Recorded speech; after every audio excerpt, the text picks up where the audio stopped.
Seja bem-vindo ao Inusitável Podcast, aqui quem fala é Davi. A única coisa que eu vou pedir para que você faça é que você se inscreva no canal, marque o sininho, porque quando tiver algum vídeo novo ele vai estar sinalizando para você. E hoje eu vou estar conversando com a médica e efetivamente uma vereadora de Curitiba, Maria Letícia. Tudo bem, Letícia? Poxa, tudo super bem, agradeço o convite, legal estar aqui com você, Davi, muito obrigada. Que legal, né? Isso é uma loucura, porque você chegou... Hoje a gente teve muito... Eu acho que, na verdade, o que acontece? Quando o time entra em campo, mais fácil é jogar.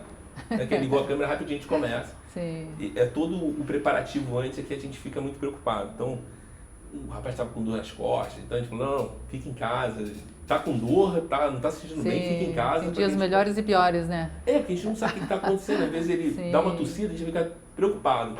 Sim, Enfim, claro. seja muito bem-vinda. Obrigadíssimo, prazer enorme. Aqui a gente está conversando com pessoas que moram em Curitiba. Então já conversei com o Beto Madaloso, já conversei com a banda mais bonita da cidade, o primeiro guitarrista da Legião Urbana, ele mora em Curitiba. Que legal. E aí a gente está conversando com um monte de gente, tem outras pessoas. Então tem a Fernanda que a gente vai conversar daqui a pouco. Legal, honrado de eu estar nessa lista aí, né? Você já estava na lista há muito tempo. Obrigada. Eu tenho um caderninho que em janeiro, eu coloquei o nome de todo mundo que eu quero conversar. Você estava na lista. Legal. E a gente ficou mais próximo agora. Aí teve uma lei que a gente ajudou, mas isso a gente vai falar durante toda a conversa. Bacana. Me diz um negócio, como é que você decidiu ser médica? Era desde quando eu era pequenininha? Então, foi a primeira profissão que pensei na vida, me tornar médica. E te conto por quê. Eu era uma criança asmática. Nossa, que legal. Sim. Pô, desafio, né, da mãe, natação. Super, sim. Não, fiz natação, fiz muito esporte, mas eu era asmática de fazer crise, de ter que ir para pronto-socorro, fazer inalação, essas coisas. Assim. O legal é referente a você teve o problema e virar médica, tá? Então, mas justamente o fato de eu procurar pelos médicos, eles me trazerem conforto, eu ficava pensando, pô, eu quero fazer o que esse cara tá fazendo para mim, tá me dando conforto, eu quero fazer isso pelas pessoas. Coisa de cabeça de criança, sim, mas que marcou muito, porque eu entendi qual era o papel do profissional de saúde, né? A importância que ele tem na vida das pessoas. Porque além dele tratar da minha crise asmática, ele me confortava, me punha no colo, ele me acarinhava, eu entendi o que um profissional de saúde tem que fazer.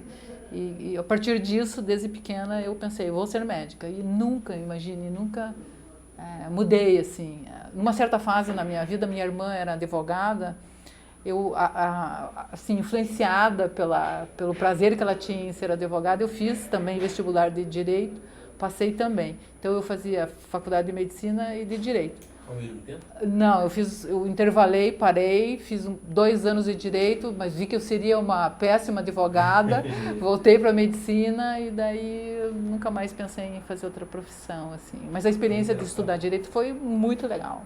Porque você tem uma outra noção, né?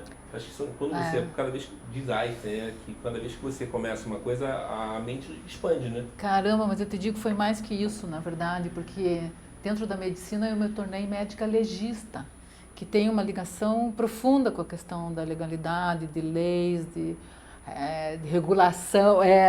Então, isso me trouxe para uma medicina muito específica, que é a medicina legal, que não é muito comum as pessoas escolherem dentro da especialidade. Então, antes de me tornar uma legista, eu pensei, vou ser clínica, vou ser cirurgiã, vou ser pediatra. Até chegar nisso, a gente demora um pouco. É engraçado você falar isso, porque eu me lembro do meu pediatra, quando eu tinha 5 anos, ele falou assim, não vou mais estar com você. Aí ele me deu um carrinho de Fórmula 1, vermelho, provavelmente era Ferrari. E é engraçado que ele cuidava de mim. E assim, eu não lembro tanto dele. Mas eu lembro desse ato que ele fez, do carinho que ele tinha comigo. Sim, e a minha mãe tinha aqueles livrinhos, né? E aí eu gostava da história. Eu achava... Sim, mas você não pode ser médico ou médica sem você ser humano. É uma perspectiva que a profissão te dá claramente. Você tem que ter uma prática humanizada de saúde. Porque senão você só daria o remédio e não conversaria com o teu doente, né? Você tem que ouvi-lo, entender as razões, tentar estender isso para o contexto que ele vive. Então é muito legal. Eu adoro ser médica, eu serei sempre médica, estou vereadora. Mas a profissão é muito forte em mim. Assim. Mas é engraçado, e as coisas do cuidar, né? É engraçado que há uns 3 anos ou 4 anos eu tive a minha vesícula teve um problema, né? Eu estava comendo muita gordura. E eu passei mal numa noite e aí fui no médico e ela me tratou mal. Não, eu cheguei de madrugada e pedindo socorro para ela que eu não estava aguentando mais, ela pensou que eu estava drogado. Eu falei, aí tá, até ela me atender, eu vim com meus exames, falei, tô com uma pedra no rim. Ela, mas o que aconteceu? Eu falei, comi uma linguiça e uma Coca-Cola. Aí ela falou assim, cara, é uma bomba atômica isso. Você e aí, provocou a crise, né? aquela grosseria que ela fez comigo foi mais por segurança dela. E quando ela viu que ela estava falando com um cara que tinha exagerado na comida, aí ela falou assim, não, tá tranquilo, eu entendi você. Eu falei, cara, eu tô com uma dor. Aí acabei operando com ela. Olha, tirei a vesícula, mas efetivamente ela me atendeu muito bem. Ela entendeu tudo o processo, que é muito difícil ir no médico, não vou tanto no médico, porque efetivamente não precisa operar, né? Eu nunca tive nenhum tipo de operação, fora essa. É assim, atendimento de urgência, você não tem relacionamento com o profissional, né? Sim, então pode acontecer essas situações assim, dela te dar uma bronca antes, para depois A te defesa orientar, dela, né? a defesa. Eu imaginei, de madrugada. Sim. Eu falei, pô, socorro. Aí ela, não, tudo bem, vem, não tem nenhum problema. E ela me tratou com... Depois que ela viu todo o problema, falou, não, tudo bem, vem aí, tudo bem, eu te atendi, te cuido, desculpa, né? pedi te desculpa. Não, que isso, sem nenhum problema, eu entendi também que eu estava de madrugada pedindo socorro. Mas enfim, e aí você decidiu efetivamente ser médica no mundo que médico tem que se dedicar muito, né? O médico estuda muito. Sim. Quem diz que não está falando a verdade. Para a gente Não, passar no muito. vestibular já é uma dureza danada, tem que estudar pra caramba. E durante o curso, para você ter boas condições profissionais, você tem que se dedicar também muito. Então, o médico tem que estudar bastante. Não, imagino. Até porque as vagas são as mais concorridas também. Sim, sim. Ainda, né? Ainda hoje as pessoas assim, buscam muito pelo curso. Mas o curso é maravilhoso mesmo. Assim, não, imagino. Sou muito Mas engraçado que tem suspeita. muita gente que tá indo pra Argentina. Parece que é mais barato, né? Mais barato você... Eu acho que até o acesso, não só barato, mas o acesso é mais facilitado, né? Fora do Brasil, parece que é isso? Eu não sei te explicar, porque eu acho que aqui, talvez, eu até já me posiciono aqui contrária à abertura de muitas faculdades de medicina. Porque você abre muitas faculdades e você não tem hospitais para que esses profissionais façam a prática da medicina. Então, eles saem das faculdades com pouca experiência. E isso, obviamente, vai influenciar a qualidade do trabalho dessas pessoas. Você tem que tornar a coisa proporcional. Faculdades, número de vagas de residência médica em todo o país. Tem que equacionar isso. É um papel do Conselho Federal de Medicina, que às vezes não faz muito, porque abrir novas faculdades de medicina muitas vezes é uma ação política, né? Então, um político lá do interior do estado quer levar uma faculdade de medicina para o interior, porque isso vai ser legal para a região, vai lá e abre a faculdade. E daí, o que acontece? Formam-se os profissionais médicos e eles não têm onde fazer suas especialidades. E a medicina exige hoje que uma boa parte desses profissionais procurem especialidades. A gente faz uma medicina mais elitizada hoje, né? Tem cirurgia por robô, pensa. E isso não pode ficar restrito a um pequeno grupo de médicos. Essa cirurgia tem que popularizar dentro do segmento. Todos os médicos têm que fazer cirurgia por robô, percebe?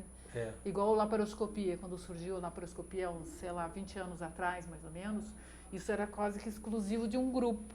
Hoje não, hoje os médicos saem da residência médica operando videolaparoscopia. Provavelmente essa médica que te operou fez por videolaparoscopia, porque é uma prática regular. Então, tudo isso tem que se tornar acessível para o profissional, melhorar o atendimento para o seu doente. Entendeu? É engraçado porque, na verdade, eu acho que o maior gargalo do plano de saúde é que o plano de saúde não é um plano de saúde, é um plano de doença.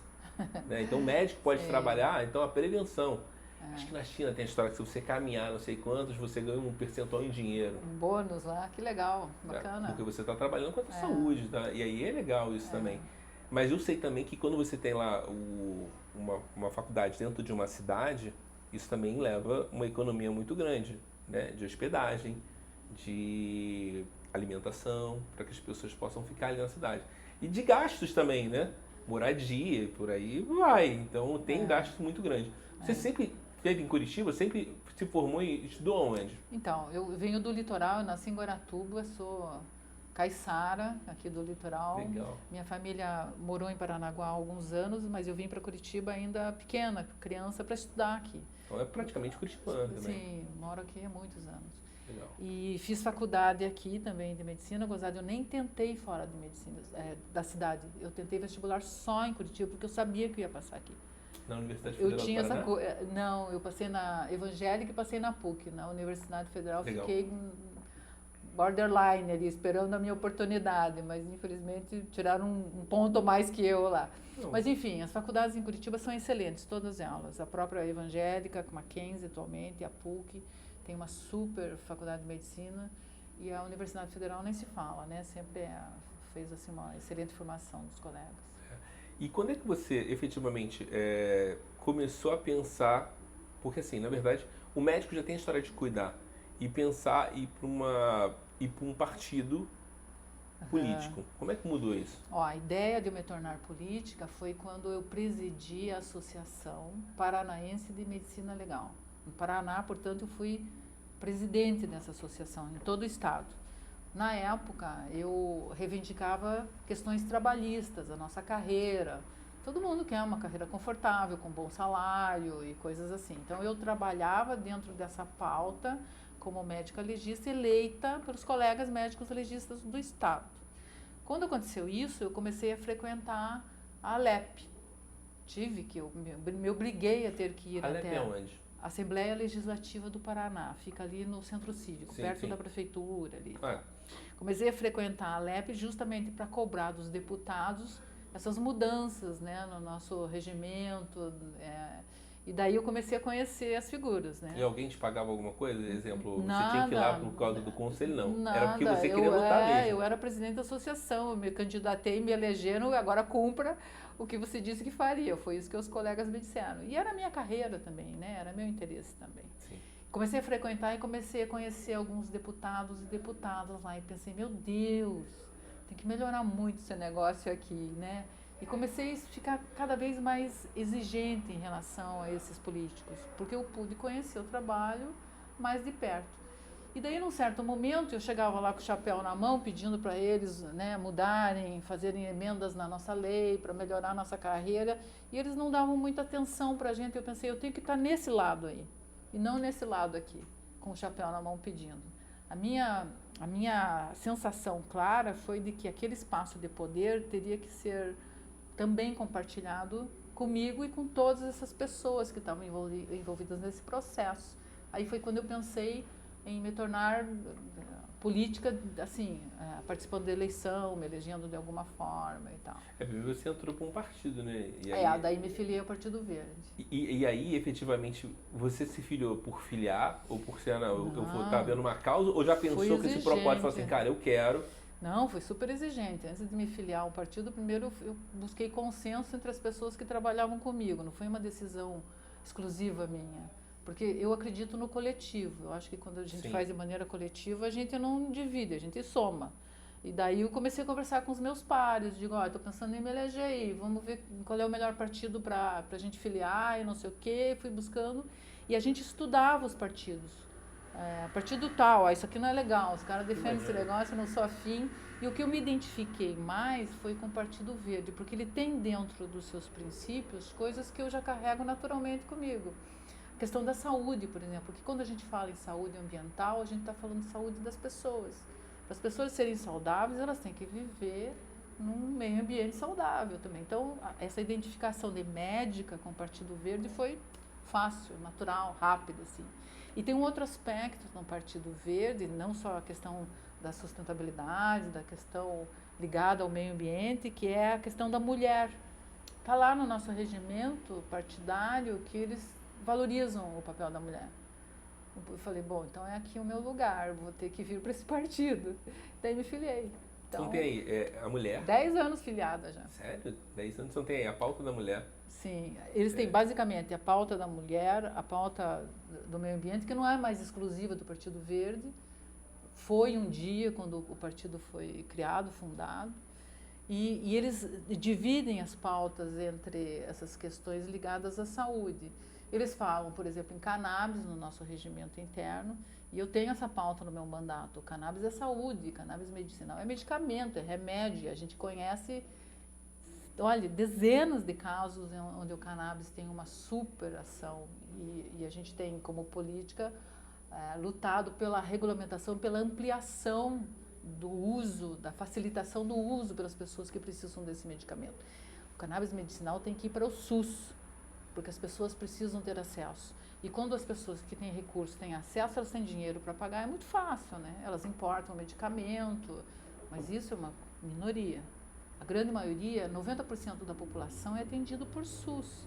Ora, então, esse 90% também precisa ter acesso a esse tipo de medicamento. Então, isso também estava lá dentro das questões partidárias, assim. Então, o Partido Verde trouxe umas coisas bem legais que me trouxeram uma certa tranquilidade em filiar, sabe? Entendi. Quando a gente filia, a gente está assinando embaixo. Sim, né? sim. E efetivamente está mostrando, dando a cara para bater nisso. Eu também concordo com você, porque eu adorava o Boechat, o Ricardo Boechat. Ele apoiava, ele pagava do bolso dele diversos remédios, porque o problema é que para na receita e não consegue travar. E até falar que era o que é tráfico de drogas e o que é remédio. Pois então tinha esse problema, e ele levantava essa bandeira. Essa lei da questão do que é droga e do que não é droga é uma coisa muito absurda, porque você prende o indivíduo porque ele está com 100 gramas de maconha, da mesma forma que você prende o indivíduo que está com um caminhão de cocaína. A lei vai lá de modo igual e prende os dois.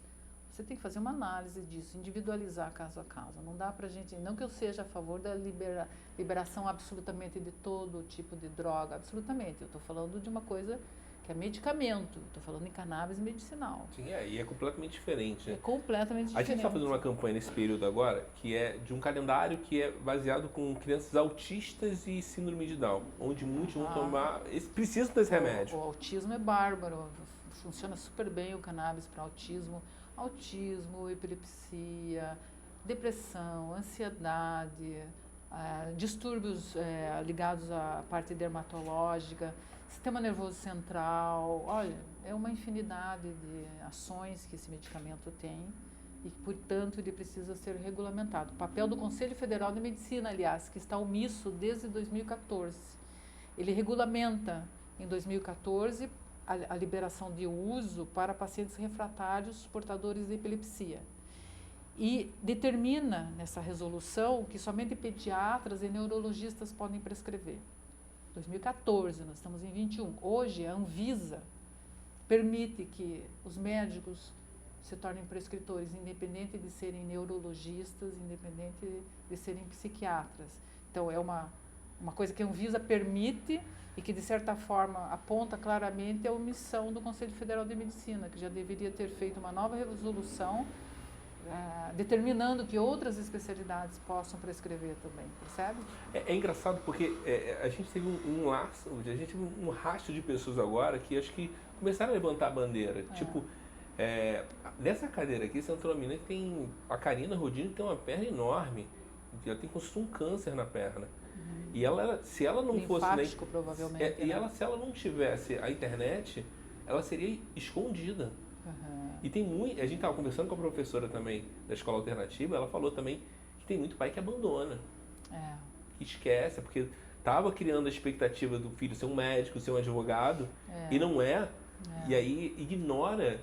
E aí entra uma outra coisa completamente diferente, que é o amor, né? Que você tem a função de só dar amor para essa pessoa. Aí você acha que não.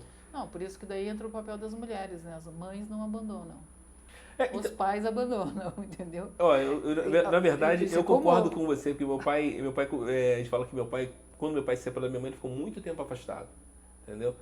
Eu entendo ele, mas isso não justifica, entendeu? Eu entendo ele super de boa. Ele não está mais com a gente, mas assim, efetivamente, entendo ele. Mas isso não justifica, entendeu? Eu acho que os problemas que a gente não pode estar passando a bola, entendeu? Tem que separar, né, Davi? Uma coisa. Claro, e é uma puta de responsabilidade para outra pessoa que é a mulher, entendeu? Sim. É o canguru que está lá segurando os problemas. Vamos lá, então tem a pauta da saúde, né? Também relacionada à saúde, quando você fala de estar exportando do remédio. E a pauta verde, né? E não existiu um novo nessa época, eu acho que não, né? Não. O novo é uma coisa bem recente, né? Bem recente, porque é uma coisa que todo mundo também quer. Não é só novo, mas a ideia é muito nova, né? Onde você paga pelo partido para lhe manter. Enfim. Eles têm umas coisas lá, o político dentro do Partido Novo, eu tenho acompanhado na Câmara 2 vereadoras que são do Partido Novo. E elas não têm muita independência nas decisões, assim, no sentido de, por exemplo, eles limitam a participação delas na próxima eleição, enquanto elas não terminarem o primeiro mandato. Isso é uma restrição imposta pelo Novo. Eu mesma conversando com elas me disseram, a gente está conversando lá, tentando mudar essa posição do partido, porque eu percebi que elas tinham vontade de participar da eleição, mas o partido não abre mão desse posicionamento, assim, elas têm que terminar o primeiro mandato todo. Eu falei, então tá, né? Eu acho que o partido tem que dialogar. O meu partido pode até entender que eu não estou preparada para participar de uma eleição, por exemplo, mas ele tem que sentar comigo e me convencer que vai ser melhor eu não participar dessa vez, que na outra eleição eu estarei participando mais preparado. Mas é diálogo, né? E tem uma coisa muito interessante que é o seguinte, pessoas do bem têm que estar lá. Sim. Entendeu? E quando você vê que a pessoa é do bem, eu não tenho muita noção do que é uma pessoa do bem, mas você sabe, você sentando lá com um, com outro, você sabe exatamente quem é do bem, sim, quem é que precisa, quem é que está lá para pegar só dinheiro, porque ali é interessante para eles, zona de conforto. Você conhece muito bem. Sim, então você sabe. A gente vê claramente o discurso eleitoreiro, quem é que está no palanque o tempo todo, né, fazendo campanha, entendeu? A gente vê muito isso. E aí você entrou pro partido e quando é que você se elegeu? Foi na primeira eleição? Eu me filiei em 2012. Tudo muito recente, então? Não, 2010 me filiei, mas em 2012 eu participei da minha primeira eleição. Mas a minha primeira eleição foi muito engraçada, porque eu não fiz campanha, eu fiz no consultório. Então eu atendia minhas pacientes, acabava a consulta, eu dizia assim, posso falar uma coisa com você agora? Corpo a corpo. Então, eu dizia assim para ela, abria a minha gaveta, pegava o meu santinho aqui, eu dizia, se você não se incomodar, eu estou candidato, você pode me apoiar. Então foi, sabe, muito... Quem me elegeu foram as minhas pacientes. E nesse primeiro ano você já se elegeu? Não, eu fiz muitos votos, eu fiz 3.000 votos na época e fiquei suplente. Fiquei, mas ninguém desistiu. Eu fui para a próxima eleição, daí em 2016 eu me candidato novamente e daí eu já consigo me eleger. Mas sabe uma coisa que é interessante? Quem está no banco de reserva, se fosse um jogo de futebol, quem está no banco de reserva consegue ver melhor o jogo. Você ficou pelo menos 4 anos no banco de reserva. Fiquei aprendendo, sim. Olhando. Você vê, 4 anos eu podia desistir, né? Se isso não fosse verdadeiro, se eu não tivesse realmente alguma intenção. Porque quando eu fui para a política, eu levei comigo toda a ética e toda a responsabilidade que eu sempre pratiquei na medicina. Eu não poderia ir para a política e destruir a minha carreira médica, percebe? Eu teria que levar para lá toda essa construção. Então, eu chego na política já carregando um compromisso e uma responsabilidade, que é de seguir esses pilares que nortearam a minha profissão. Quando eu me elejo, eu diminuo, porque foi uma coisa planejada, eu não me elegi por acaso. Eu fiquei 4 anos trabalhando para eu me eleger. Sim, sim. Quando eu me elejo, eu já tinha, acho que 20 e poucos anos, eu tenho 36 anos agora de carreira médica, então eu já tinha lá 30 anos de medicina. Eu diminuo o volume de atendimento do meu consultório, porque o meu foco, a partir daquele momento, era fazer uma política decente e eu não queria ser igual àqueles políticos que eu tinha conhecido um dia. Então eu fui compromissada com esses princípios que eu carrego comigo desde sempre, assim. E daí eu diminuo o atendimento no meu consultório. Hoje eu atendo uma vez por semana, de manhã, só para me manter médica e respirando a medicina. E o resto do meu tempo todo é dedicado à política. Então eu sou uma médica, vereadora, que hoje se dedica realmente à política. A minha construção é muito honesta, muito transparente. Eu não faço metade da coisa. Eu não sei fazer metade. Eu só sei fazer a coisa inteira. Entendeu? Tem que ser, né? Então foi isso que aconteceu. Daí eu me elejo em 2016 e agora me reelejo no ano passado. E 2016, efetivamente você emplacou, eu acho que você emplacou um monte de projeto e mandou muita coisa para frente. Eu acho que era uma das campanhas que você fez aqui, ó. Eu fui a vereadora. Eu posso estar falando besteira. Não, você está certo. Então, eu fui a vereadora mulher que mais aprovou projetos na Câmara, na primeira legislatura, e fui a vereadora, na verdade, que foi a segunda que mais aprovou projetos de todos os 38 vereadores. E quem aprovou mais projetos do que eu foi o líder do governo, que daí não dá para competir, né? Porque ele chega lá com os projetos já meio aprovados, né? Então, assim, eu tive um desempenho, eu não te digo eu somente, eu tive uma equipe que veio comigo muito forte também, porque entendeu o sentido de estar ali, construindo essas pautas comigo. E a gente conseguiu emplacar mais de 30 projetos aprovados na primeira legislatura. Então foi assim, foi muito legal. Eu acho que você colocou na propaganda que... Foi, contei lá. Eu falei, eu sou uma boa vereadora, eu aprovei mais projetos. Não, e mostrou, não tem só projetos, tem que ser funcional, são muito funcionais. Sim, os meus projetos, eles nasceram todos da questão coletiva, da demanda. Não é o que eu acho, não é o que eu penso para a cidade. É o que a cidade pede para a gente, assim. Porque o legislador... E daí não criticando os meus colegas que são vereadores de bairro, que também são vereadores legítimos, só que eles são muito mais prestadores de serviço no seu bairro, porque eles cuidam da luz, do lixo, do asfalto. Eu não, eu sou uma legisladora da cidade, eu penso Curitiba, eu penso que a cidade tem que continuar crescendo, sem causar mais problema social e sem destruir o meio ambiente. Então, e para isso eu tenho que atender todos os bairros da maneira igual, né? Eu não posso privilegiar. Eu moro no Bigorrilho. Imagina você se eu fosse só trabalhar para trazer benesses para o meu bairro. Não é justo, né? Não seria justo. Seria muito, muito ruim isso. Essa coisa que você falou de valor, de ética, eu acho muito interessante porque eu não sou daqui. E aí ficaria muito feio se eu fizesse qualquer tipo de besteira. Então, quando eu lembro da minha mãe, falou assim, a minha mãe, a única coisa que ela passou muito pra gente, minha mãe trabalhou pra caramba. E eu me lembro que quando eu tinha uma namorada, minha primeira namorada, ela ligava lá pra minha casa e ela tinha pai e mãe que pagavam as contas dela. Ela falou assim, o primeiro toque ela ligava e falou assim, liga pra minha casa. Eu ligava pra ela e falei, liga pra minha casa porque minha mãe só tem um emprego só, tá? E ela que paga as contas sozinha, ela ligava pra mim. Era a percepção que eu tinha que ajudar ela de alguma forma. Sim. Mas, e ela sempre falou, cara, crie seus valores, nunca pise fora de alguma coisa que não é seu, entendeu? Então isso ficou muito claro pra mim. Sim. Então, efetivamente, eu sempre sigo as coisas certas. Se por acaso eu não conquistar, é porque eu não tinha que conquistar naquele momento, e aí você vai conquistando mais pra frente. Isso é muito claro, então também faz parte da ética. E assim, quando a gente vem de fora, o curitibano, você não é curitibano, mas o curitibano desconfia de tudo, né? Então, e aí eu sempre falo que a mulher de César não basta ser honesta, tem que mostrar que é honesta. Mas deixa eu te contar que eu tive uma mãe que era professora.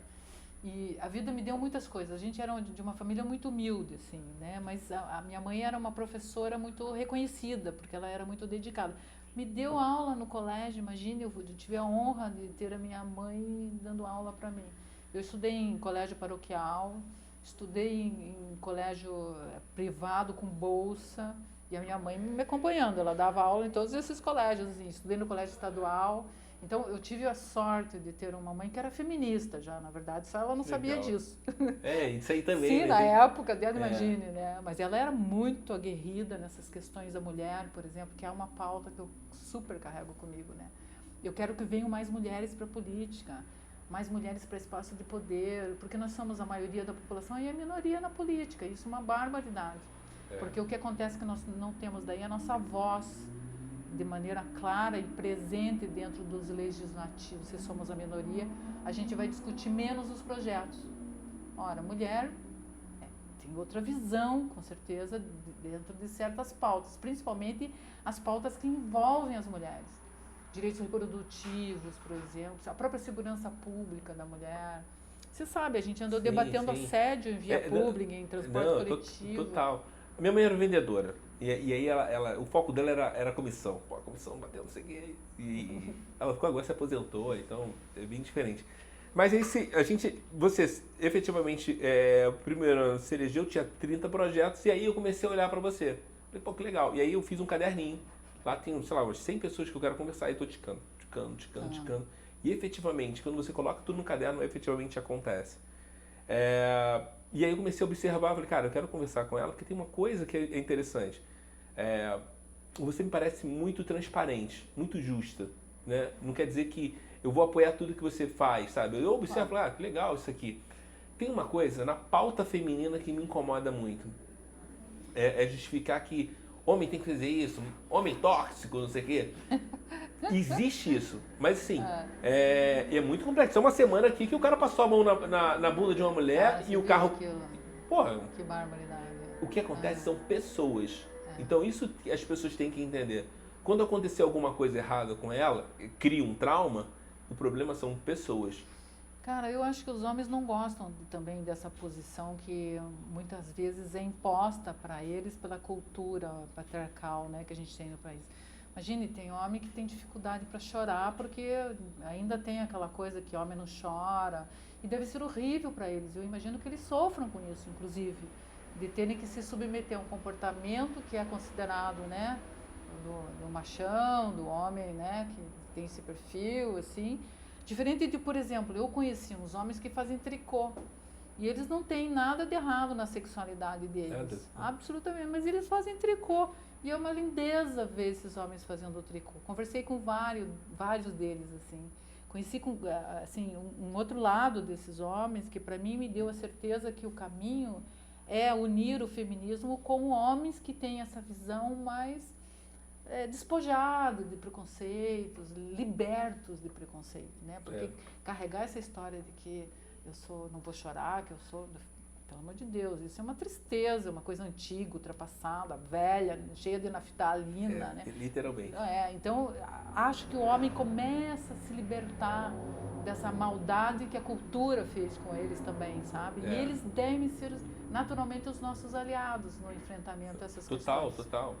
Agora, nesses movimentos coletivos que eu faço, tramitando projetos ligados à questão da mulher, muitos homens participam.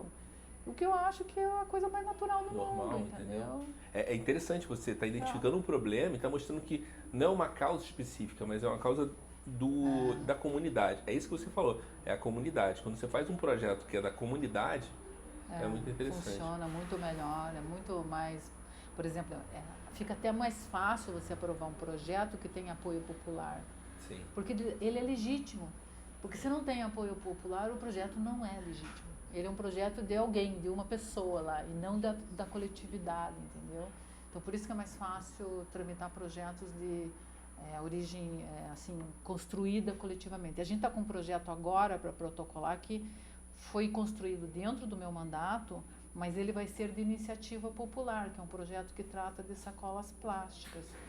Teve uma adesão, foi um negócio maluco, quando a gente recebeu essa proposta de desenvolver um projeto para controlar, não exatamente proibir o uso da sacola plástica, porque é impossível proibir, né? Mas a gente pode controlar isso bem. Quando eu recebi essa proposta, a gente já juntou uma galera assim para começar a escrever o projeto. O que a gente queria colocar lá no projeto? Tivemos várias reuniões no meu mandato, mas o projeto não é meu, eu faço parte dessa coletividade. E ele tem, portanto, agora a chance de receber assinaturas de 5% da população dos eleitores de Curitiba. Com 5% ele pode ser protocolado na Câmara como uma iniciativa popular. Então não é da Maria Letícia, é de todo mundo, entendeu? Entendi. Show de bola, estou esperando que saiam essas assinaturas para protocolar. Vai ser o primeiro projeto de Curitiba realmente de iniciativa popular. Estou super feliz. Assim. Tem uma coisa muito interessante. No Rio está um pouco mais amplo por isso, né? Então algumas coisas já acontecem, o prefeito lá é muito rápido com isso. Que é da bolsa. A gente não tem mais bolsa, você paga. Aí tudo bem, né? Você joga custo e o cara tem que fazer a bolsa dele, que é reciclável. Ok. O problema é que você vai pagar uma bolsa e o saco de arroz é de plástico. O saco da farinha é de plástico. E um plástico muito mais pesado. Então ainda existe toda a cadeia, né? Então vamos dizer, você tem que fazer isso na cadeia inteira. A gente está falando do tráfico de drogas, quando você tem que ir na fonte. Não é você vai ir lá só no consumidor final, porque aí quem paga é todo mundo que continua sendo consumidor final, sempre sofrendo, entendeu? Isso é muito complexo ainda. Pô, mas a gente é uma super geração do plástico agora. Sim, né? Total. Qualquer lugar que a gente vá, tá lá o danado do plástico. E é difícil você se libertar. Eu, por exemplo, tenho alguns hábitos e pratico isso. Eu não sou um personagem nesse aspecto. Eu realmente tento evitar. Mas mesmo eu cuidando, parece sacola plástica na minha casa. Então, é difícil, isso faz parte do dia a dia da gente. Tem né? isopor também, né? Isopor também é um Pô, difícil. mega problema, É um mega problema difícil também. reciclar. Assim, foi criado nos anos 50 ou 60 o plástico, né? E até hoje a gente não sabe qual é o próprio, porque a gente sabe falar assim, acho que é 100 anos. Eu acho que o primeiro plástico ainda está lá, né? O primeiro plástico ainda está lá, não literalmente. desapareceu. E a gente, vou te dizer, isso é um impacto muito negativo na saúde de todas as pessoas, no planeta inteiro. O ruim não é só para o planeta, é para as pessoas que habitam esse planeta. E a gente tem que ter esse entendimento, porque senão daqui a pouco não tem muita maneira de reverter tudo isso. Eu vou usar uma expressão aqui, o capitalismo levou a gente a consumir desse jeito que a gente consome e desaprender esse negócio está uma dificuldade, viu? Eu trabalho muito nessas questões, por exemplo, de orgânicos, marcas autorais, o espaço da cidade sendo integrado entre si para preservar a cidade dessas questões ambientais, mas olha, mesmo assim é muito difícil, as pessoas têm muita dificuldade para entender. Você é minimalista? Muito, olha, sério. E como é que você percebe isso? Me conta Não, aí. porque eu sou, efetivamente sou. Eu tenho 2 sapatos, tenho 2 tênis. Eu tenho um sapato feio. Eu me libertei dessas coisas, sou minimalista ao longo do tempo, isso foi uma construção também. Eu tenho um sapato feio e um sapato legal. Eu tô com um sapato legal hoje. Eu falo, nossa, esse é o sapato legal. Mas é por isso. Eu tento, mas eu tento organizar isso para que possa não gastar tanto, entendeu? Sabe a impressão que me dá ser minimalista? Me permite respirar mais, sabe? Não é só a roupa, não. É o espaço que eu moro também. Eu tenho poucas coisas dentro do meu espaço e gosto de transitar por ele meio vazio, assim. É uma coisa que me dá muito prazer, assim, sabe? Isso é engraçado, né? Lá em casa, então a gente estava jantando, a gente sempre almoça e janta na mesa. E aí a gente estava conversando sobre a situação. Se a gente tivesse, se alguém ganhasse 100 mil reais, aí ia comprar um carro para alguém, ia fazer isso, isso aqui, ia comprar roupa para tal pessoa. E para mim, falar assim, o Davi não sei nada, porque o Davi sempre não gasta tanto. Eu falei assim, gente, é porque eu gasto com outras coisas. O meu consumo é referente ao... Eles falam que existe o consumo pela experiência. Eu consumo pela experiência. Então, um bom restaurante eu vou, eu quero experimentar, uma boa viagem eu vou. É isso aí. Eu falo assim, prioridades, né? A gente estabelece as prioridades, assim. Mas isso também tem a ver muito com o espiritismo. Eu também sou espírita, eu acredito prioridade? que... porque eu, na verdade, eu não quero levar tanta coisa. Evito não brigar. Caramba. Evito não brigar, porque, bom exemplo, isso aqui, que seja isso aqui meu, né? E acontece alguma coisa, eu venho a morrer, isso aqui nunca foi meu. Isso aqui é emprestado, a sua roupa é emprestada. E achar de falar assim, não, porque é meu. Nada é seu. Vou te dizer uma coisa, eu tive muita sorte na minha vida de ter escolhido a profissão realmente que me construiu. Eu sou resultado praticamente da minha construção médica. Como médica legista, eu passei por todos os setores no Instituto Médico Legal. Não, imagino. Necrotério, fazer necrópsia. Evidente que a gente passa por uma capacitação, né? Então, eu fiz necrotério, fiz clínica, fiz violência sexual, trabalhei na parte administrativa também. E no IML, que foi a minha maior lição de vida, diante de um corpo já sem vida, assim, que é habitado pela flora mais democrática que eu conheço, porque ali não tem rico pobre, não, né? A flora vai habitar qualquer um. Você tem o exato entendimento da tua finitude e da tua pequenez diante disso, que é a realidade mais certa da vida, entendeu? E isso tem que virar um aprendizado. É aí que você se liberta, entendeu? E eu acho que a gente acaba vivendo o presente, Sim. entendeu? Que aquele momento seja muito bom. Tipo, eu peguei um Uber, e aquele momento ali que seja prazeroso. A gente seja prazeroso. Isso é muito louco. Às vezes a gente está na velocidade da vida, querendo pagar conta, a escola, e aí a gente acaba... Você sabe, escola, trânsito. Eu estava falando outro dia esse negócio de fazer plano, né? Eu, quando era bem jovem, estava na faculdade, eu fazia planos a longo prazo. Daqui a 10 anos eu vou ser especialista, não sei o quê. Eu não falava em ser política, eu não falava em ser política. Mas eu vou fazer isso, eu vou fazer aquilo. Agora eu já faço planos a médio prazo e a curto prazo. Eu já não estou colocando os projetos tão lá na frente, assim. Porque eu acho que na época que eu tinha menos experiência, eu planejei muito. Eu devia ter executado mais, sabe? Que é o que eu faço agora como vereadora. Eu não deixo, eu não fico correndo, eu falo pro pessoal da equipe, atrás do rabo, pergunto pro André que está aqui com a gente. Quando você tem uma ideia, você tem que executar esse negócio rápido, porque senão você vai perder o time da ideia. Então, os projetos têm que ser assim. Surgiu, vamos construir. Constrói. E você vai melhorando com o tempo. Põe para a comissão, põe para plenário, vota, deu certo. Ufa, vamos para o próximo, entendeu? Mas os projetos são assim, a médio prazo e curto prazo. Eu também acredito que você tem que fazer tudo agora. Então, por isso que a gente está fazendo aqui, hoje deu uma mega atrasada, você chegou aqui, mas a gente falou, vamos fazer, não tem problema. O Rafael ficou sabendo às 6 horas da tarde, né, Rafael? Aí, 6 horas da tarde, falou assim, ó, tô dentro. E então, a gente faz. Na verdade, eu sou um fazedor, eu faço para depois ver o problema que está gerando. E tem outras pessoas que estão editando, que loucura, não sei o quê. Letícia, vamos lá, a gente tem aí falando do segundo, depois que a gente começou, a gente tem ali o segundo mandato que você fez. Foi. E aí, vou ter que qual é a pauta desse... Que agora a gente tem 3 anos, né? 3 anos? 2 anos? São 4 anos cada mandato. Não, né? Sim. Eu tenho mais 3 desse. O primeiro ano está acabando. O primeiro está acabando, setembro, outubro, já acaba o ano.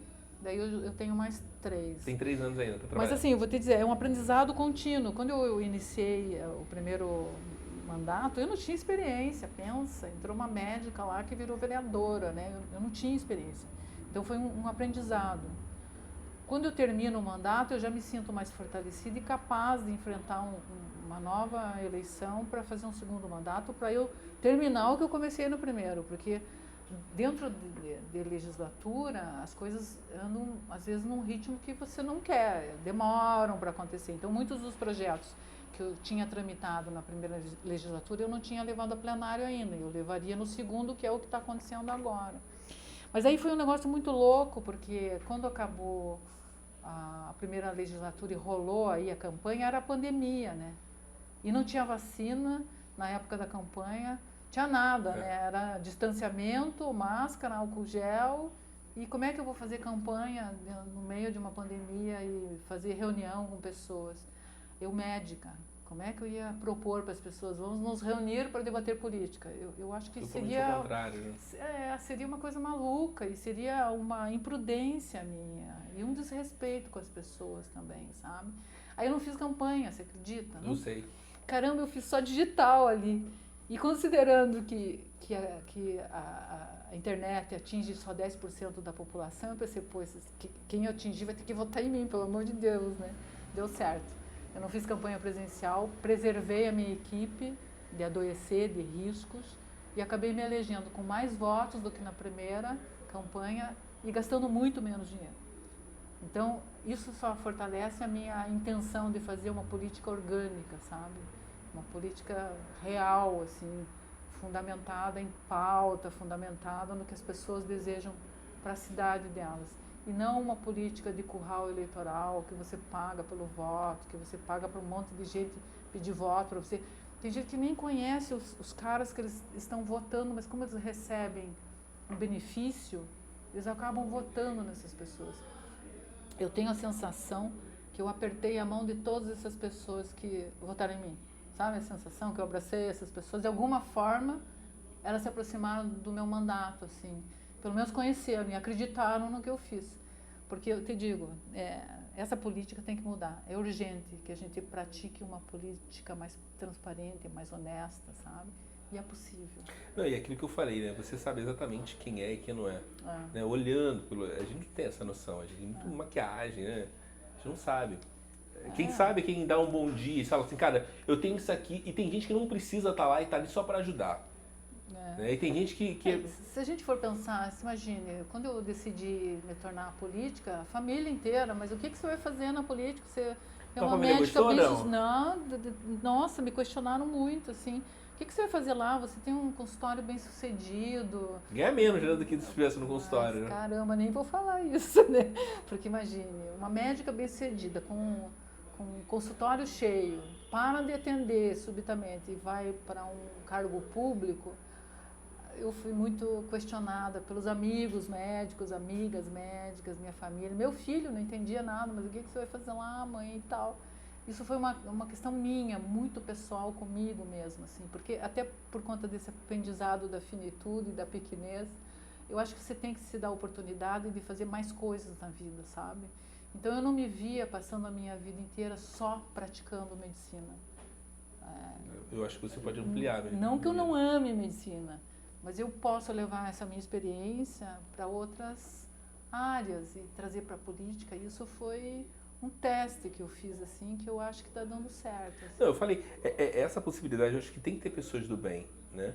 E pessoas do bem tem que estar sempre trazendo, se conectando. Se você tem pessoas do bem para que possa estar te ajudando, para ajudando soluções que você acha que pode solucionar. Acho que ser minimalista também é abrir mão desses salários, sabe? Para você trabalhar por uma coisa que você acredita mesmo. Que eu acho que eu sempre digo para as pessoas assim, como é que você quer ser lembrado pelos teus filhos, teus netos, pela tua cidade? Como é que você quer que lembrem de você? Então, essa é uma preocupação que eu tenho, respeito à comunidade. Eu quero que lembre como uma pessoa que fez uma coisa legal, sim, assim, sim, entendeu? Sim. Porque daqui a pouco você não vai ser vereadora, daqui a pouco você vai fazer qualquer outra coisa. Pois é. Por hora eu estou me envolvendo muito em política e estou gostando muito, assim, porque a gente está conseguindo mobilizar. Você sabe disso, né? A gente está arrastando as pessoas. E aí, agora a pauta, além da pauta da mulher, qual é o próximo projetos? Porque a gente tem 3 anos aí pela frente, né? Eu sei que você aprovou um projeto aí que até eu participei efetivamente ajudando, que era a Casa do Assédio. Foi muito você legal, nunca muito soube obrigada. disso, mas eu falo, quem cuidou de mim era minha mãe. A gente tem padrasto, mas assim, o meu amor pela minha mãe é enorme. Entendeu? Então, assim, por quê? Porque eu sei que a dificuldade que ela teve, a gente ficou muito unido, entendeu? E você nunca soube disso e teve essa pauta do assédio, cara, perfeito, eu tenho irmã, tenho primas e minha mãe também. Eu tenho uns pilares assim no consultório, né, que regem o consultório, e tem umas pautas que orbitam esses meus pilares assim.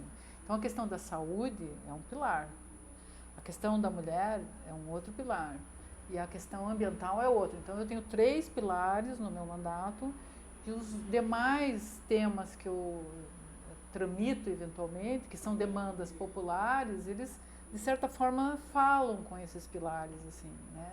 Então, por exemplo, agora eu estou tramitando as questões de assédio, eu consegui aprovar um super projeto, que agora é uma lei do enfrentamento ao assédio dentro do transporte coletivo. Agora a gente está... E por sinal aprovada por todo mundo, né? Cara, foi unânime, né? E não aprove para ver, sabe? Tava todo mundo sabendo que tava todo mundo de olho nos vereadores. Engraçado que aconteceu esse caso aí, foi tipo, sei lá, um mês, 20 dias, sei lá. A gente mobilizou, daí eu ficava vendo no grupo, vou ter como estar em off aqui, né? Ninguém tá ouvindo, né? Os vereadores comentavam assim, pá, recebi um monte de mensagem hoje pedindo para votar a favor do projeto da Maria Letícia. Vários deles comentavam isso, quer dizer, que a coletividade realmente foi falar com eles, entendeu? O apoio funcionou, deu certo, a mobilização foi sensacional. O legal é explicar para a população e jogar para aquela, olha só galera, eles querem isso, eles não querem fazer isso, e aí, o que você quer fazer? E ter tempo, né? Então, sei lá, tem uma lei agora que o que a gente vai gravar agora vai ser daqui a 2 semanas. Então, que é do ônibus. Se a gente não consegue divulgar essa, a gente efetivamente não consegue mostrar à população o que está acontecendo. Então tem que ter uma pauta para você possa... Mas acima de tudo, Davi, a pessoa tem que se sentir parte daquilo, sabe? Tem que se identificar com aquilo. Ora, quando eu falo de pautas ligadas ao assédio, que mulher que não sofreu um assédio? 100% delas. Eu sofri assédio. Todas nós sofremos em algum momento assédio. Ou na rua, ou no estabelecimento, sei lá, num bar, num restaurante, num ônibus. Assédio é uma coisa que atinge 100% das mulheres. Eu posso falar isso, sou mulher, afinal. Não, tá dentro, né, do escopo, né? Você tá vivendo completamente diferente. É uma situação diferente do que eu. Teve um dia que eu peguei um ônibus, e aí, não era aqui, era no Rio, e aí a menina sentou aqui, eu sentei do lado dela por causa do sol. Muito sol no Rio de Janeiro, ela sentou e mudou de lugar. Eu falei, pô, será que ela pensou que eu ia assaltar ela? O assédio? Que coisa. Aí um amigo meu falou assim, cara, imagina se você fosse negro. Nossa. Aí abriu, tipo, um beiral. Eu falei, cara, é verdade, cara. Entendeu? Então, assim, é uma situação que você tem que ter muito cuidado com tudo isso. Não, falando só na questão racial, quer dizer, não basta dizer que não é racista, né? Tem que ter a prática e tem que ter a manifestação, assim, corporal em relação a isso. A gente tem agora na Câmara Municipal uma vereadora negra, a primeira vereadora negra da Câmara Municipal. Legal, mulher. Perfeito. A gente já tinha alguns homens negros lá, reelegeram alguns e tal. Mas eu percebo a dificuldade que ela tem nesse enfrentamento como mulher e mulher negra. Eu tenho como mulher, eu sofro violência política todo dia dentro da Câmara. Mas é todo dia, eu sou interrompida pelos vereadores enquanto eu falo. Filha da mãe, né? Não, olha, e ela como mulher negra, eu já tenho essa leitura, é muito mais complicado para ela, sabe? Ela sofre muito mais pressão e cobranças, assim. Então, se a gente for pensar, quase que 70% das mulheres que morrem todo dia são negras. Nas pesquisas no Instituto Médico Legal, a grande maioria das mulheres que sofrem violência são negras. E essas mulheres vivem geralmente numa situação de maior vulnerabilidade. Total. Né? Então, essa questão aí, olha, é muito especial para mim. Não é meu lugar de fala, eu sou uma mulher branca, mas eu tenho um carinho muito especial por essa pauta, sabe? Estou sempre cuidando. Cara, ele está tomando, tem que tomar conta do povo, né? De forma geral. E assim, independente do que você vem, eu quero ajudar. Então tem isso também. A gente vai finalizar, mas antes, eu tenho uma série que eu achei muito interessante, que eu tava passando na Netflix, e aí não tinha nada, eu vi aquela série que a menina, o marido era a mulher da Yoki, que matou, cortou o cara. Eu assisti.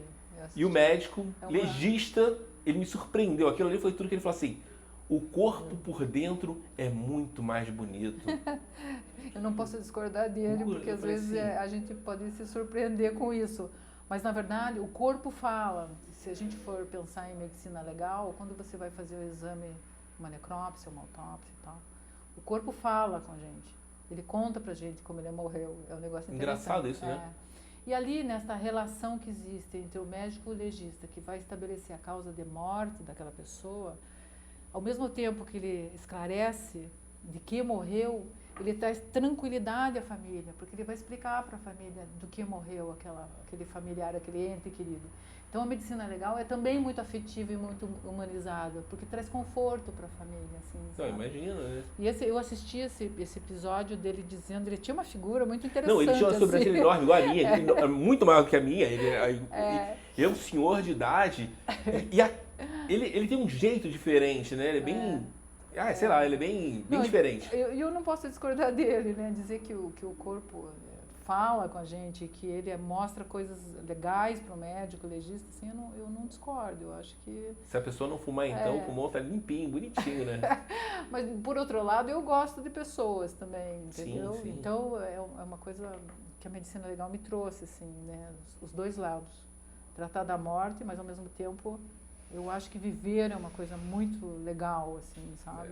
Longevidade com qualidade, que é isso que o legislador também tem que oferecer para as pessoas, né? E a coisa que a gente estava falando, né? Da prevenção, né? E viver é muito bom, nossa, tudo de bom.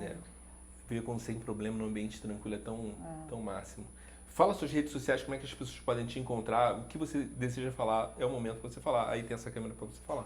Super, então eu vou passar as minhas redes. Primeiro o telefone do mandato, que a gente atende mesmo, que é o 91650043. Liga lá, manda mensagem pra gente responde e a gente adora interagir, faz parte do nosso trabalho atender as pessoas. Minha rede Instagram é o maria.leticiaf, o nome é Maria Letícia Fagundes, mas é o @maria.leticiaf, que atualmente é a minha rede que eu tenho mais trabalhado. Depois eu tenho o Facebook também e tenho o Twitter. Médica Letícia é o Twitter e o Facebook é o Maria Letícia Fagundes. Aí, tá dando certo, né? Você tá se elegendo. Então. Bom. Galera, um grande abraço para vocês. Que se vocês querem... Tem todos esses links para que vocês possam estar seguindo e possam estar conhecendo melhor o trabalho dela. Um grande abraço para vocês. Bye, bye. So long, farewell.